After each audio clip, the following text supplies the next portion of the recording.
ہمارے آقا حضرت خواجہ نظام الدین اور رحمۃ اللہ علیہ کے زبان مبارک سے نکلے ہوئے الفاظ ہی کیوں نہ شامل ہوں. تو یہ کئی سال کی محنت تھی، لیکن انہوں نے ضروری سمجھا کہ ایک نیا ترجمہ کیا جائے. یہ نئے سرے سے کام شروع کیا گیا، اور اس کام کو کرنے کے لیے اللہ تعالی نے ادھونی والوں کو چنا، دوسرے پیر بھائیوں کو چنا. شروع میں ہی جو ہمارے پیر و مرشد ذکر فرماتے ہیں کہ حیدرآباد کے پیر بھائی، ناندیڑ کے پیر بھائی اور دوسرے پیر بھائیوں نے میری مدد کی اس کام میں، لیکن سر فہرست ادھونے کی پیر بھائیوں کا نام ہے. تو یہ اللہ تعالیٰ نے آپ لوگوں کو چنا کہ آپ سب سے آگے بڑھ چڑھ کے کام لیں، آگے لیں. اور فہد الفاظ شریف کی آج یا کل کی بات ہے، ان کا جو گروپ ہے، ہمارے ملک نظامی صاحب ناندیڑ سے تشریف لائے ہیں، ان کا گروپ ہے، انہوں نے محولائی کی بتائی ہوئی دعا ایک لکھی. اس میں کہ کچھ لوگوں کو اعتراض ہوتا ہے کہ اللہ تعالیٰ کے بندوں سے کیوں مانگتے ہو. محولائی نے جو دعا فرمائی، دعا بتائی پڑھنے کے لیے، وہ یہ کہ اے اللہ کے بندوں میری مدد کرو تاکہ اللہ تعالیٰ تم پہ رحم کرے. تو یہ اس طرح کی دعا مانگنا یا اللہ تعالیٰ کے بندوں سے مدد مانگنا کیسے شرک ہو سکتا ہے؟ اور فہد الفواد کی اہمیت دیکھیے کہ حضرت خواجہ نظام الدین اور رحمۃ اللہ علیہ کی ملفوظات جگہ جگہ ہیں، الگ الگ نام سے ہیں، لیکن فواد الفواد شریف کی خاصیت یہ ہے کہ ان کے مرید حضرت حسن علی سیزی رحمۃ اللہ علیہ جو بھی ان کی باتیں سنا کرتے تھے وہ نوٹ کر لیتے تھے، اور نوٹ کرنے کے بعد محولائی کو دکھا لیا کرتے تھے، اور اگر کہیں اصلاح کی ضرورت ہوتی تھی تو محولائی اپنے قلم مبارک سے اس کی اصلاح فرماتے تھے. فہد الفاظ شریف ایک ایسی کتاب ہے جیسی دوسری مذہبی کتابیں ہیں، اور ایک عام آدمی کے لیے اس کو اچھا بنانے کے لیے اس میں بڑی سادہ اور آسان باتیں ہیں. اگر آدمی فہد الفاظ شریف پڑھے، ملفوظات پڑھے، تو اس میں اتنی اچھی باتیں ہیں اور اتنی آسان باتیں ہیں کہ ایک ہر عام آدمی اس کو سمجھ سکتا ہے. اور اس کے ساتھ ساتھ اس میں اتنی گہرائیاں بھی ہیں کہ بڑے بڑے عالم اس میں گہرے گہرے غوطے لگائیں، نہ تو ان کو پورے موتی ہاتھ آئیں، نہ ان کو اس کی گہرائی کے پتہ چلے.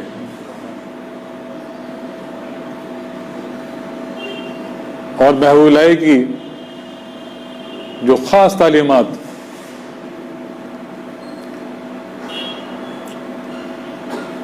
اپنے اللہ تعالیٰ کے بندوں کی مدد کرنا، خدمت خلق کرنا، اس کو اللہ تعالیٰ تک پہنچنے کا سب سے قریبی، سب سے چھوٹا راستہ بتاتے ہیں.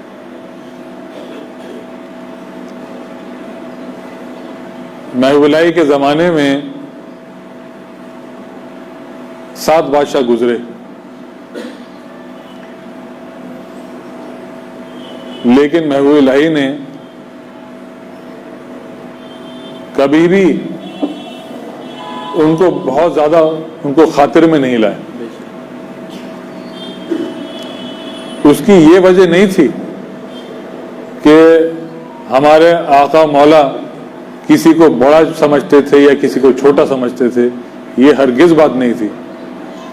محبوب الہی کی خانقاہ تو ایسی تھی کہ اس میں اچھے برے سب کے لیے جگہ تھی. نہ اس میں اچھے برے کی پابندی تھی، نہ اس میں مذہب کی پابندی تھی. لیکن اس زمانے میں دنیا جو تھی وہ اپنے حاکموں کی دیوانی بنی ہوئی تھی، اور جن عیبوں میں ان کے حاکم مبتلا تھے ان عیبوں میں رعایا بھی مبتلا ہو جاتی تھی. تو محبوب الہی کا مشن تھا کہ لوگوں کو برائیوں سے روکیں اور جو ان کا حقیقی مالک ہے اس سے ڈریں اور اس کی بندگی کریں. ہمارے پیر و مرشد حضرت خواجہ حسن ثانی نظامی رحمۃ اللہ علیہ کی بھی زندگی کو آپ دیکھیں گے تو ان کا ملنا جلنا ہر شخص سے تھا. سادگی اتنی کہ جو بالکل غریب لوگ ہوتے تھے ان سے بھی ویسے ہی ملتے تھے جیسے کہ بڑے حاکموں سے. آج کل جو پولیٹیکل پارٹیز ہیں یا ان کے صدر ہیں سب سے ملنا جلنا تھا، سب سے ملتے جلتے تھے، لیکن کسی کا پولیٹیکل کام کبھی نہیں کیا انہوں نے. جو خاص الخاص طریقہ تھا ہمارے آقا حضرت خواجہ نظام الدین علیہ رحمۃ اللہ علیہ کا، ملو جلو سب سے لیکن کسی برائی میں نہ پڑو، اپنی جگہ استقامت سے رہو، جو راستہ اللہ نے اللہ کے رسول نے بتایا ہے اس کو مضبوطی سے اس کے اوپر چلو، استقامت سے کام لو، ادھر ادھر نہ ڈگمگاؤ. یہ خاص تعلیمات ہیں حضرت خواجہ نظام الدین رحمۃ اللہ علیہ کی اور ہمارے تمام سلسلے کے بزرگوں کی، اور الخصوص ہمارے خواجہ نظام الدین اولیاء رحمۃ اللہ علیہ کے جانشین حضرت خواجہ سید حسن ثانی نظامی رحمۃ اللہ علیہ کی. ترک دنیا یہ نہیں ہے کہ انسان دنیا چھوڑ دے، بلکہ ترک دنیا تو یہ ہے کہ اس دنیا میں رہے، ان سب برائیوں کے بیچ میں رہے، لیکن ان چیزوں سے دل نہ لگائے، اور دل لگائے تو اپنی آخرت سے دل لگائے، اور سامان اکٹھا کرے تو دنیاوی نہ کرے، آخرت کا سامان اکٹھا کرے.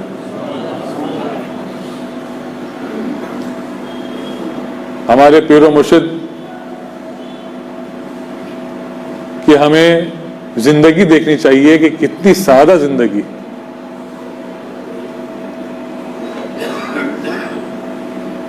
حضور نبی کریم صلی اللہ علیہ وآلہ وسلم کی زندگی مبارک کو دیکھیں گے آپ، تمام اولیاء اللہ کی زندگی کو دیکھیں گے تو ہر جگہ سادگی پائیں گے، کیونکہ یہ سادگی ہی ہے جو اللہ تعالیٰ کو پسند ہے. آخر وقت تک ہمارے پیر و مرشد سارے اپنے کام اپنے ہاتھ سے کرتے تھے. ملازم ہونے کے بعد بھی اپنے سارے کام یہاں تک کہ کپڑے دھونے خود پسند کرتے تھے.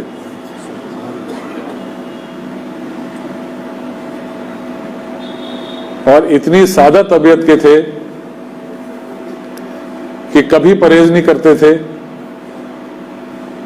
غریب سے غریب میرا آنا پہلے وہ کئی دفعہ ایسا ہوا کہ شروع کے زمانے میں آیا میں تو گاؤں دیہات میں جاتے تھے، اتنے غریب کچھ پیر بھائی ہوتے تھے کہ ان کے گھر پہ پکی چھت بھی نہیں ہوتی تھی قریہ جات میں، اور مکان اتنے نیچے ہوتے تھے کہ اس میں کھڑے ہو کے بھی داخل نہیں ہو سکتے،